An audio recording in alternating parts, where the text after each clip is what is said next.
बता दें कि बिहार में चौकीदार दफादार बहाली को लेकर नई नई खबरें आ रही है, लेकिन आखिर कब तक चौकीदारों के आश्रितों को उनका हक मिलेगा?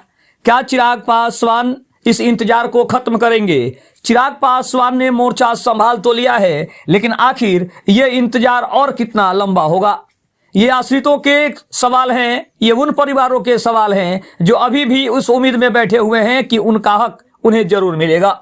नमस्कार, मैं हूं संजीव और आप देख रहे हैं आप तक न्यूज। अगर आप हमारे चैनल पर नए हैं तो चैनल को जरूर सब्सक्राइब कर लें। बिहार में चौकीदार और दफादार बहाली को लेकर इस समय सरगर्मियां तेज है। आश्रितों की मांगे और नई नियमावली को लेकर बड़ी सारे अपडेट्स भी सामने हैं। आश्रितों की बहाली को लेकर स्थिति अभी भी संघर्षपूर्ण बनी हुई है। 2023 के बाद से बहाली की प्रक्रिया में जो ठहराव आया था, उसे लेकर बिहार राज्य दफादार चौकीदार पंचायत लगातार आंदोलन कर रहा है। सरकार ने बिहार चौकीदार संवर्ग नियमावली 2026 का ड्राफ्ट लगभग तैयार कर लिया है और खबरों के मुताबिक जो है इसमें बहाली की प्रक्रिया को और अधिक व्यवस्थित करने की कोशिश की जा रही है। अनुमान है कि अप्रैल 2026 के अंत तक या मई के शुरुआती हफ्तों में बहाली की आधिकारिक घोषणा की जा सकती है। हालांकि सरकार की प्राथमिकता अब सीधे भर्ती और 10वीं पास की योग्यता पर अधिक दिख रही है, जिससे सेवा मुक्त कर्मियों के आश्रितों में चिंता बनी हुई है। आश्रितों की मांग की बात करें तो संघ की मुख्य मांग यह है कि सेवा मुक्त हो चुके करीब 14,000 कर्मियों के आश्रितों को प्राथमिकता के आधार पर नियुक्ति पत्र दिया जाए, जैसा कि पहले 1990 और 2014 के समय आश्वासन दिया गया था। अब बात करते हैं केंद्रीय मंत्री चिराग पासवान की। तो चिराग पासवान इस समय बिहार की राजनीति में एक मजबूत कड़ी के रूप में उभर रहे हैं और उनकी ओर से सकारात्मक संदेश भी मिल रहे हैं। फरवरी 2026 में पटना में प्रदर्शन कर रहे चौकीदारों पर हुए लाठीचार्ज का चिराग पासवान ने कड़ा विरोध किया था। उन्होंने इसे बर्बरता करार दिया था और स्पष्ट कहा था कि वह इस मुद्दे पर मुख्यमंत्री नीतीश कुमार से बात करेंगे।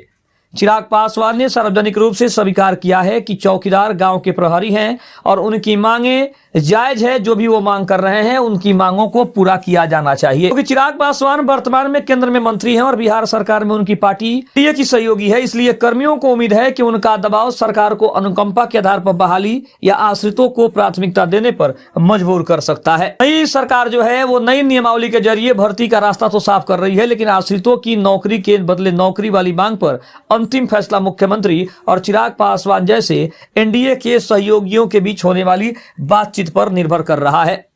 वहीं चौकीदार और दफादार बहाली से जुड़ी कुछ और महत्वपूर्ण और तकनीकी जानकारियां सामने आई है, जो सीधे तौर पर बहाली की प्रक्रिया और उम्मीदवारों के भविष्य को प्रभावित कर सकती है।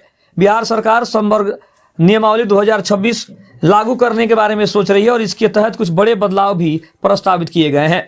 अगर हम पदों का वर्गीकरण करें तो इस बार बहाली केवल चौकीदार के लिए नहीं, बल्कि चौकीदार, दफादार और वरिष्ठ दफादार के पदों पर होने वाली है। पदों की संख्या की बात करें तो गृह विभाग के आकलन के अनुसार बिहार में लगभग 20,000 चौकीदारों को प्रमोट किया गया है, जिसके बाद लगभग 10,800 रिक्त पद खाली हुए हैं और इन पर सीधी भर्ती की तैयारी भी चल रही है।